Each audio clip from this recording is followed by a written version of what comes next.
Salam. Hucurat surəsindən sizin üçün 9 tövsiyə. 1. Fətəbəyyənu. Araşdırın. Sizə bir xəbər gəldiyi zaman onun doğru olub olmadığını yaxşı-yaxşı araşdırın. İqsitu. Ədalətli olun. Bir-birinizə zülm eləməyin. Fəəslihu. Bir-birinizi barışdırın. Sülh içərisində yaşayın. Lə yəsxar. Lağ eləməyin.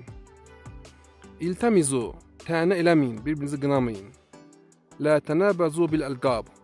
Bir-birinizə pis ləqəblər qoşmayın, hansı ki, o ləqəblər birinizin xoşuna gəlmir. İctənibu kəsiran minəz-zann. Bir-biriniz haqqında pis şeylər düşünməkdən çəkinin. Lə təcəssəsu. Casusluq eləməyin. Bir-birinizi güdməyin, bir-birlərinizin ayıblarını axtarıb, araşdırıb ortaya çıxartmağa çalışmayın. Lə yəğtəb. Bir-birinizin qeybətini eləməyin.